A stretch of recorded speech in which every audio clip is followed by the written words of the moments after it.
Dear students, आप सभी जानते हैं कि आप लोगों के NEP फर्स्ट सेमेस्टर के एग्ज़ाम्स प्रारंभ हो चुके हैं। इसी बीच यूनिवर्सिटी ने यह भी बता दिया है कि किस प्रकार से इस बार मार्किंग की जाएगी और किस प्रकार से आपका रिज़ल्ट तैयार होगा। तो ये जानना आपके लिए बहुत अधिक आवश्यक है ताकि जितने बचे हुए पेपर हैं उनमें आप इसी के अनुसार तैयारी करके पेपर दे सकें। इसलिए इस महत्वपूर्ण वीडियो को सभी लोग पूरा सुन लें। ज़्यादा लंबी नहीं है तो प्लीज़ इसे पूरा सुन लें ताकि आपकी सारी जो शंकाएं हैं वो दूर हो जाएंगी। साथ ही कुछ बच्चों ने मुझसे पूछा भी था कि मैम पेपर अच्छा नहीं हुआ तो क्या हम दूसरे सेमेस्टर में जा पाएंगे, तो इसमें उसका भी आंसर आपको मिल जाएगा। तो बच्चों, जैसा आप सब जानते हैं कि पिछली जो सिस्टम था उसमें किसी भी पेपर देने के बाद हमें जो नंबर मिलते थे उनसे सीधा परसेंटेज निकाली जाती थी और उस परसेंटेज से फिर आपकी फर्स्ट, सेकंड या थर्ड डिवीज़न आती थी। लेकिन जो NEP वाला नया सिस्टम आया है इसमें परसेंटेज और डिवीज़न दोनों ख़त्म कर दिए गए हैं और उसकी जगह ग्रेडिंग सिस्टम लागू हो गया है। यानी कि अब जो आपकी मार्कशीट आएगी उसमें आपको ग्रेड मिलेंगे और ये जो ग्रेड होते हैं ये आप सभी जानते हैं, A, B, C ग्रेड। तो इस प्रकार से आपको ग्रेडिंग मिलेगी। तो आइए देखते हैं कि कौन कौन से ग्रेड यूनिवर्सिटी के अनुसार निर्धारित किए गए हैं। तो जो सबसे पहला ग्रेड है वो है O ग्रेड। O ग्रेड का मतलब है आउटस्टैंडिंग। आउटस्टैंडिंग मतलब सबसे अच्छा। तो जो सबसे अच्छा ग्रेड मिलेगा वो उन लोगों को मिलेगा जिनके 91 से 100% तक नंबर होंगे और उनको इसके लिए पूरे 10 पॉइंट मिलेंगे, मतलब 10 आउट ऑफ 10 पॉइंट मिलेंगे O ग्रेड वालों को। इसके बाद जो ग्रेड आता है वो A+ आता है। A+ का मतलब है एक्सीलेंट। तो A+ ग्रेड उनको मिलेगा जिनके 81 से 90% तक अंक आएंगे। इसके बाद A ग्रेड है। A ग्रेड मतलब वेरी गुड। वो 71 से 80% तक अंक प्राप्त करने वाले बच्चों को मिलेगा। तो बच्चों, इसमें ये देखना महत्वपूर्ण है कि यदि आपके 71% से ऊपर नंबर आते हैं तभी आप A ग्रेड के अंतर्गत आएंगे, वरना अगर आपके 70% भी आते हैं या 70 से थोड़े से भी कम रह जाते हैं 1-2%, तो फिर आप B ग्रेड में पहुंच जाएंगे। पहले क्या होता था, 60% से ऊपर आपकी फर्स्ट डिवीज़न होती थी, लेकिन अब 70 यानी कि 71% से ऊपर आप A ग्रेड प्राप्त कर पाएंगे, क्योंकि सभी बच्चे चाहते हैं कि हमारा A ग्रेड आना चाहिए। तो इसीलिए आपको 70% अंक हासिल करने हैं यदि आप A ग्रेड प्राप्त करना चाहते हैं। B+ ग्रेड 61 से 70% पे मिलेगा। B ग्रेड 51 से 60% पर मिलेगा और C ग्रेड 41 से 50% पर मिलेगा। यानी कि 50% नंबर आपको ज़रूर लाने हैं, तब भी आपको C ग्रेड मिलेगा।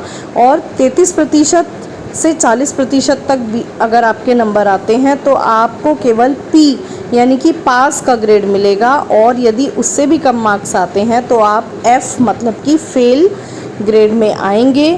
AB का मतलब है एब्सेंट, Q का मतलब है क्वालिफाइड, NQ का मतलब है नॉट क्वालिफाइड। क्वालिफाइड मतलब कि जिन पेपर में केवल क्वालिफाई होना है। नॉट क्वालिफाइड, यदि आप उन पेपर में क्वालिफाई नहीं होंगे तो आपको NQ ग्रेड उसमें मिलेगा। तो इस प्रकार आपने देखा कि ग्रेडिंग की कर दी गई है। अगर आप A ग्रेड स्टूडेंट बनना चाहते हो तो आपको 71% से ऊपर नंबर मेंटेन करके चलने पड़ेंगे। ये बहुत अधिक महत्वपूर्ण बात है आप सभी के लिए। अब दूसरी बात ये है कि बच्चे कितने प्रतिशत पे पास होंगे।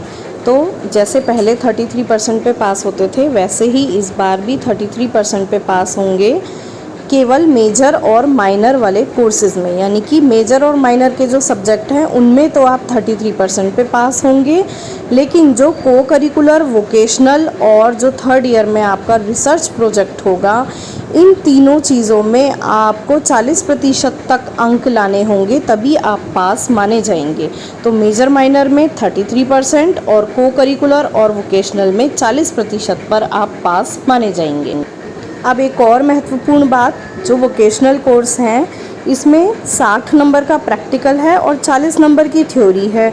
वोकेशनल कोर्स के पेपर कॉलेज ही करवाएगा, ठीक है। तो 60 नंबर का आपका प्रैक्टिकल, 40 नंबर की आपकी थ्योरी।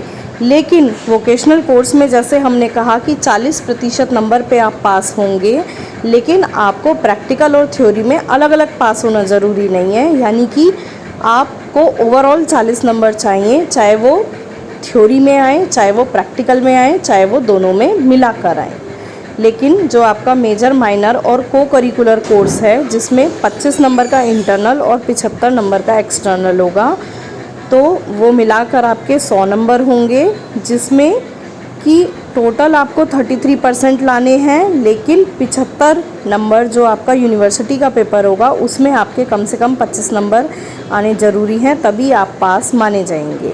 तो इस प्रकार 75 में से 33% लाना आपको आवश्यक है। आंतरिक परीक्षा में आपको पास होना ज़रूरी नहीं है, लेकिन जो यूनिवर्सिटी की परीक्षा है उसमें आपको पास होना ज़रूरी है। और एक और बात कि अब नई एजुकेशन पॉलिसी में किसी भी सब्जेक्ट में कोई भी किसी भी प्रकार का ग्रेस नहीं मिलेगा। जैसे आपको 3 या 5 नंबर का ग्रेस पहली बार मिल जाता था, वो ग्रेस अब नहीं मिलेगा, तो आपको पास होना आवश्यक है।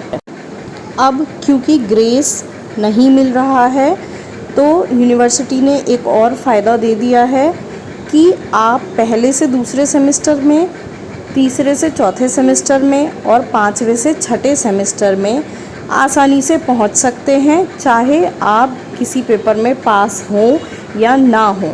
यानी कि आप अभी फर्स्ट सेम के पेपर दे रहे हैं, तो आप सेकंड सेम में तो ज़रूर ही पहुँच जाएंगे, चाहे आप पास हों या ना हों। लेकिन जब आप सेकंड सेमेस्टर से थर्ड में जाना चाहेंगे, मतलब कि फ़र्स्ट ईयर कंप्लीट करके सेकंड ईयर में जाना चाहेंगे, तब आपको कुछ शर्तें पूरी करनी होंगी। इसी प्रकार जब सेकंड ईयर से थर्ड ईयर में जाएंगे और थर्ड ईयर के बाद जब आपकी डिग्री कंप्लीट होगी, तो आपकी कुछ शर्तें पूरी होनी चाहिए। वो शर्तें क्या हैं कि दोनों सेमेस्टर के मिलाकर 50% पेपर पास होना आवश्यक। यानी कि फर्स्ट और सेकंड सेमेस्टर के मिलाकर जितने भी पेपर हैं उसमें से 50% आपके पास हो जाने चाहिए। और जितने भी आपने मेजर और माइनर के सब्जेक्ट ले रखे हैं, उन सारे सब्जेक्ट में 50% पेपर आपके पास होने चाहिए, तभी आप फर्स्ट ईयर से सेकंड ईयर और सेकंड ईयर से थर्ड ईयर में जा पाएंगे। एक और बात, सेकंड ईयर से थर्ड ईयर में तभी प्रवेश ले पाएंगे जब फर्स्ट ईयर में पूरे 46 क्रेडिट आपके क्लियर हो जाएंगे। यानी कि सेकंड ईयर से थर्ड ईयर में जाने के लिए फर्स्ट ईयर पूरा पास होना ज़रूरी है। अब एक और जो बहुत इम्पॉर्टेंट बात है, जो सभी बच्चे पूछना चाहते हैं कि हम बैक पेपर दे सकते हैं या नहीं, तो हाँ, आप बैक पेपर दे सकते हैं। और एक ही सब्जेक्ट का बैक पेपर आप 2 या 3 बार भी दे सकते हैं, जब तक कि आपके क्रेडिट पूरे ना हो जाएं। तो इस प्रकार आप बार बार बैक पेपर देकर पास हो सकते हैं। लेकिन बच्चों, ये बैक पेपर, ग्रेस और ये सब चीज़ें उन्हीं लोगों के लिए हैं जो अच्छी परफॉर्मेंस नहीं दे पाते। लेकिन आप लोग ए ग्रेड के लिए मेहनत करें। All the